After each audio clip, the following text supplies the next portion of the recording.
वो न शीशा देना बाबू। कहे अम्मा तू 30 साल पहले जवान लड़की थी, छोकरी थी, अब तू बुढ़िया हो गई, तेरे गाल में झुर्रियां पड़ गई, तेरा चेहरा मुरझा गया। मेरा दर्पण का दोष नहीं, तेरी जवानी का और तेरे बुढ़ापा का दोष है। उस समय तू जवान थी, अब तू बूढ़ी हो गई। कितना दर्पण हमें परखा देता है। तो हम शमशान देखते गए तो लाशें जल रही थी और लाशें थोड़ी जले, सुंदर सुंदर धड़ धड़ फट फट फूट जा रही है लाशें, और उन्हें सरका देते। एक माता को लाए, बहुत लंबी बड़ी और घने लंबे बाल। ये हमारी बहनें बाल को देख देख कर रीझती है, गाल को देख देख कर रीझती है।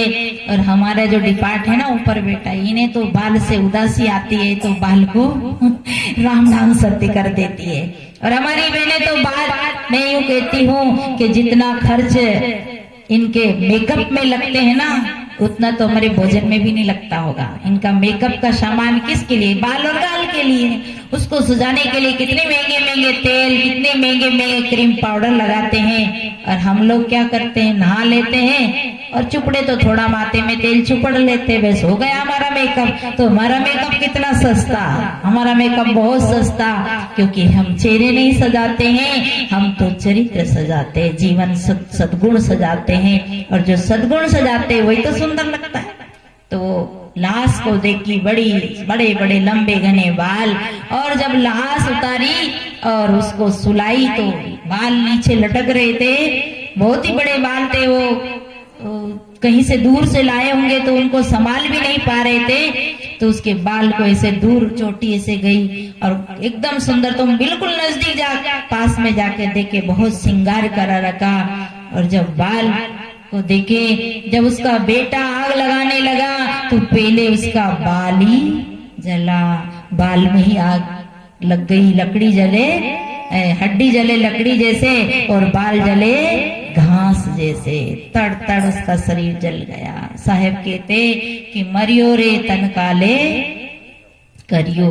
इस तन से हम सेवा नहीं कर पाते, माता पिता की, अतिथि गुरु की, संतों की, मेहमानों की। इस शरीर को हम सजाते रहते। शरीर से सबको सेवा करना चाहिए, किसी से सेवा लेना नहीं चाहिए, स्वयं सेवा करना चाहिए। सदगुरु कबीर कहते, जो लो कर डोले पग चाले, तो लो आस ना कीजिए। हमारा कर हाथ पैर चलता है नहीं, तब तक किसी की आस नहीं करना चाहिए, हमें स्वयं ही अपना काम कर लेना चाहिए। माताओं को आदत है कपड़ा बहू के लिए छोड़ देती है, और ये बच्चों को भी आदत सिखाना चाहिए। कहीं नहाते हैं तो वही अंडरवेयर छोड़ देते हैं और बस माँ सारा काम कर देती है। नहीं, इन्हें पुरुषार्थी बनाना चाहिए, आलसी नहीं बनाना चाहिए, शरीर से परिश्रम करना चाहिए कि शरीर क्या काम आएगा।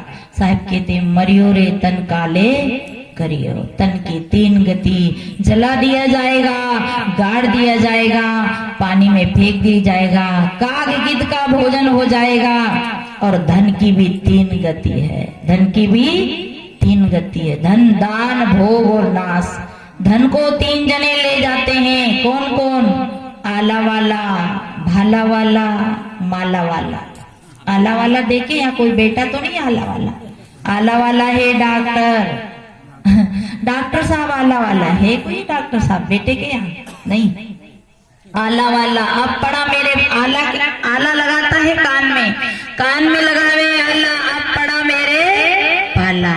जब कोई कहता है कि मोरा 1 काटा धान, अब 1 काटा कितना होता मैं जानू नहीं, पर लिस्ट पढ़ते हैं ना कार्यक्रम में, तब मैं सुनती रहती हूँ। 1 काटा धान, और कोई कहेगा मेरा 200 रुपया, कोई कहेगा मेरा 50 रुपया, कोई कहेगा मेरा 500 रुपया। आदमी सब तो बेईमान है, आप लोग की बात नहीं। आप लगाते के रहता है, सोनोग्राफी करवाओ, एक्सरा करवाओ, पेशाब खून की जांच करवाओ, और उसकी काली कलम यमदूत की तरह चलती है, और वो हमारा 1000 रुपया 2000 रुपया का पत्ता ही हुई ले लेता है। इसलिए किसी ने कहा धर्म की जड़ पाताल में और पाप की ले जावे। कहाँ ले जावे? कहाँ ले जाए? घूमने जाइए, व्यायाम करिए, और कुछ ना कर पाओ तो अपने कमरे का झाड़ू, अपनी थाली जरूर मांज लेना चाहिए। आलसी नहीं बनना चाहिए। तो शरीर को भी सदुपयोग में लगाए। तो हमारे धन को आला वाला ले जाता है और हमारे धन को कौन ले जाता है? माला वाला ले जाता है।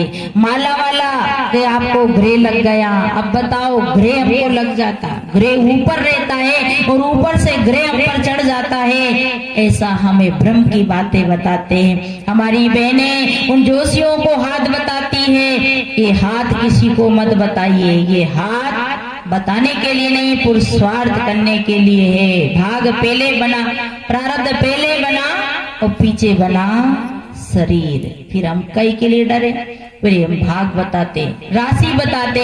अब एक राशि का राशि 12 है और 12 राशि में एक राशि के हजारों लोग हैं। राम और रावण की एक ही राशि थी, पर राम की विजय हुई, रावण की दुर्गति हुई। क्यों हुई? राशि तो एक ही थी। राशि से कोई फर्क नहीं पड़ता, व्यक्ति का तो कर्म और अपने पुरुषार्थ से फर्क पड़ता है। राम नाम के हजारों लोग होते हैं, है ना, पर एक को कैसा सुख आ जाता है और एक को दुख आ जाता है। इसलिए यहाँ हमें विवेक करना है, किसी को अपना भाग नहीं बताना। राशि देखने से कुछ भी नहीं होता और पुरुषार्थ करने से सब कुछ होता है, मेहनत करने से सब कुछ होता है, पर हम राशि बताते। ग्रह लग जाता है, कहीं ग्रह नहीं लगता है, कहीं भूत प्रेत नहीं लगते हैं, भूत नाम की कोई चीज होती ही नहीं। बीते समय को भूत कहते हैं, आने वाले को भविष्य कहते हैं, और अभी हम बैठे हैं ये वर्तमान कहते हैं। भूत किसी को लगता नहीं। जब हम छोटे छोटे थे तो हमारी माँ, जब हवाई जहाज निकलते ना, चील गाड़ी, तो हम माँ के आंगन में खाटे बिछा के गर्मी के महीने में सोते हैं, चारपाई बिछाकर, तो माँ कहती अंदर जाओ भूत की सवारी आई, क्योंकि गड़गड़ाहट उठती थी। जब पहले कौन जानता था कि हवाई जहाज उड़ता है, ऊपर चील गाड़ी है कि एरोप्लेन है कि क्या है, कोई जानता नहीं था। तो घबराते सब बच्चे अपने अपने बिस्तर उठा के अंदर भागते कि आज तो भाई इतनी बड़ी हवाई, इतनी बड़ी सवारी आई थी, अने भूत की चुड़ैल की सवारी आई थी, जिसके लाइट ही लाइट चल रही थी, अड़गड़ाहट की आवाज उड़ी थी। अब हम जब हवाई जहाज में बैठ गए, जब हम देख लिए, अब आजकल टीवी मोबाइल के द्वारा सबको पता चल गया ऊपर भूत उड़ता नहीं, ये कोरी कल्पना है। इसलिए हमारा धन को ढोंगी लोग ले जाते हैं, हमें भ्रम में डाल देते हैं। सगाई नहीं हो रही तो तुम्हारे घर में किसी की छाया है, किसी की हवा है। अब भाई हवा के लिए तो खिड़की रखी जाती है, खिड़की क्यों रखते? हवा है इसलिए कि खिड़की रखते हैं, पर कहते तुम्हारे घर में किसी की हवा है। अरे हवा की तो सबको जरूरत है, पर कैसे कैसे भरमा देते, टोनी लग गई, ये हो गया वो हो गया। इस सब भ्रम में हमारा धन बेकार चला जाता है। तो हमको धन को आला वाला से बचाना है और माला वाला से भी धन को बचाना है। और दूसरा हमारे धन को कौन ले जाता है? दूसरा हमारे धन को ले जाता है भाला वाला। भाला वाला चोर, डाकू।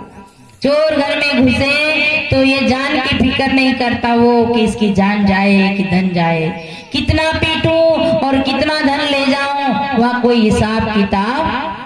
और टैक्स वाले भी चोर होते हैं जो आपके घर में भरी दिपोरी में घुस करके आपके धन को जांच कर सकते हैं कि अवैध संपत्ति तो नहीं है।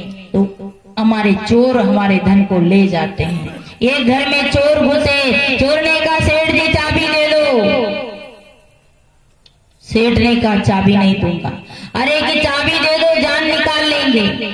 चोर ने कहा चाबी दे दो सेठ जी, नहीं तो आपकी जान निकाल लेंगे। सेठ जी बोले जान निकाल ले भाई, पर चाबी नहीं दूंगा। चोरों ने कहा सेठ जी सौदा महंगा है। अरे जान चली जाएगी तो क्या बचेगा, इसलिए चाबी दे दो, जान नहीं निकालेंगे, हमें तो धन से मतलब है। सेठ ने कहा कि धन तो मैंने बहुत मेहनत से कमाया, इसलिए चाबी नहीं दूं, जान तो फ्री में मिली, ले जाओ तो ले जाओ, इसे मुझे जान में कोई परिश्रम नहीं करना पड़ा, पुरुषार्थ नहीं करना पड़ा, पर धन कमाने में पुरुषार्थ करना पड़ा। बताओ धन बचाना चाहिए कि जान बचाना चाहिए? अब जब जान चली गई तो धन क्या काम आएगा? धन तो जहाँ का जहीं धरा रह जाएगा। पर हम जान चली जाए पर धन नहीं जाने देते हैं, इसलिए हमें पुरुषार्थ करना चाहिए। एक जगह बहू ने सास को भेजा, कहा माता जी सत्संग हो रही अपने गांव में और वहां आरती होगी तो 1 रुपया ले जाओ आरती में डाल देना। तो 1 रुपया लेकर सासू को बहू ने भेजा। तो पहले 1 रुपया कागज का नोट होता ना, अभी भी है 2 रुपया तो अब कम चलता है। तो 1 रुपया कागज का लेकर के सासू माँ आरती में आई। तो आरती में बहुत भीड़ थी, तो उन्हें सोचा कि अब हाथ में पैसा था तो उस हाथ में पसीना आ गया। तो सासू जी कहने लगी कि ये तो पैसा रो रहा है, ये जाना नहीं चाहता है। तो क्या कहती है, चल चुप हो जाना बाबू, मत रो, तुझे नहीं डालूंगी। उस रुपया को वापिस जेब में रख लिया और उसको डाला ही नहीं और घर में आई और बहू से कहा कि बहू इस रुपया को